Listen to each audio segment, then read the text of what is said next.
Halo, Assalamualaikum warahmatullahi wabarakatuh. Hai Sobat Rubik, pasti asing gak asing nih dengan suara saya.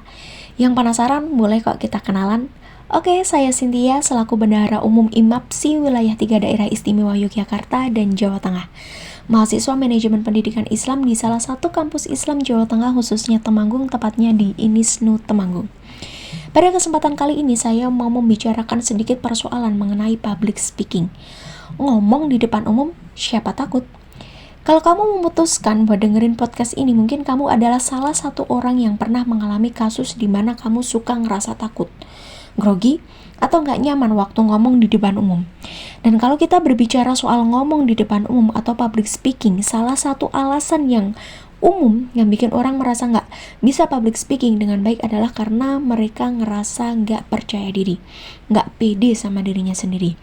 Dan adanya podcast Ruang Bicara ini, saya bakalan ngasih tips nih soal gimana caranya supaya kamu bisa lebih pede ketika berbicara di depan umum. Dengarkan podcast ini sampai selesai supaya kamu bisa lebih paham tentang teknik public speaking. Yang pertama, saya mau bicara kalau perasaan gak nyaman yang kamu punya ketika ngomong di depan umum itu adalah hal yang sangat amat wajar pada setiap orang. Memang butuh beradaptasi dulu ketika mau berbicara di depan umum. Kenapa nih orang bisa gak nyaman public speaking? Ya, selain karena emang belum beradaptasi ya. Tadi salah satu alasan kenapa orang bisa nggak pede ngomong di depan umum adalah karena mereka merasa takut dan berpikir alias overthinking. Entah itu takut dianggap ngebosenin, takut garing, dan banyak pikiran. Nah, menariknya nih, biasanya ketika kita takut pada hal yang ada di masa depan belum tentu kejadian juga seperti apa yang kita pikirkan, seperti apa yang kita takutkan. Takut sama hal yang sebenarnya masih di pikiran kita doang, tapi ya tetap aja berdampak pada presentasi kita.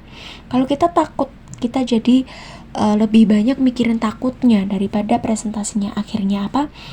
Ya, akhirnya presentasinya jadi bubar, presentasinya jadi ambyar. Terus solusinya gimana?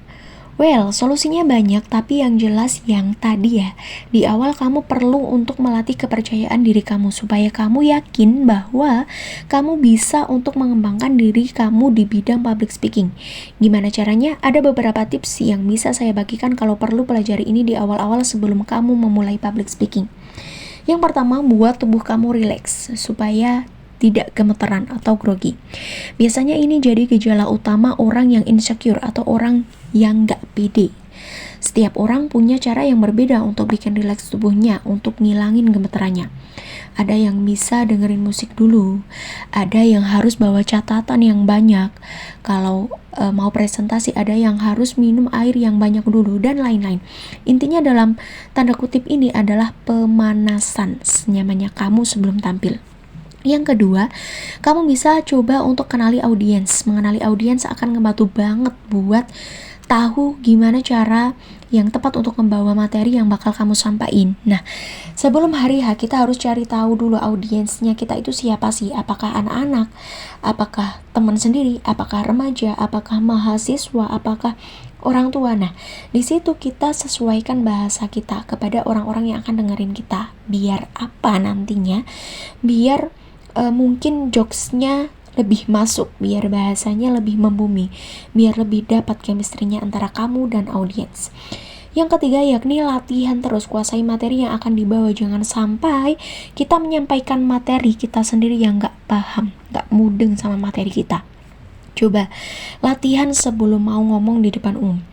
Semakin banyak latihan, semakin kamu siap juga. Latihan akan ngebantu buat tahu sebenarnya apa yang udah baik dan apa yang belum baik dari kemampuan public speaking yang kamu punya. Yang terakhir, mungkin ini terdengar keras, tapi cobalah buat terima apapun yang terjadi nanti saat kamu public speaking, termasuk kegagalan, dinamika-dinamika yang ada gitu. Mungkin bagi sebagian orang, kegagalan depan umum itu bisa bikin mereka nggak berani lagi buat ngomong, bikin mereka trauma buat ngomong. Tapi ya kegagalan sebenarnya adalah hal yang wajar. Pun kalau mikirin kegagalannya terus menerus nggak bikin kamu jadi tiba-tiba jago juga kan. Kalau gagal ya udah terima aja kegagalannya, tapi habis itu coba kamu tanya ke diri kamu sendiri, kira-kira habis ini saya harus ngapain ya supaya kemampuan saya bisa meningkat. Well, pastinya banyak yang bisa kamu lakuin. Bisa latihan depan teman-teman kamu misalnya, kalau bisa minta feedback sama orang lain, terima kritik dan saran, ngelatih postural depan kaca, dan banyak lagi supaya kamu bisa lebih mengembangkan diri kamu. Kiranya cukup pembahasan pada Rubik Ruang Bicara kali ini mengenai public speaking. Sedikit tips dari saya untuk ngomong di depan umum, siapa takut. Akhir kata, sedikit quotes dari saya. Be a voice, not an issue. Jadilah suara, bukan hanya gema. Karena hidup itu bukan hanya soal menemukan diri kamu sendiri, tetapi hidup itu membuat diri kamu sendiri. Terima kasih, saya Cynthia, pamit undur diri. Semoga bermanfaat. Wallahul muwaffiq ila aqwamit thoriq. Wassalamualaikum warahmatullahi wabarakatuh.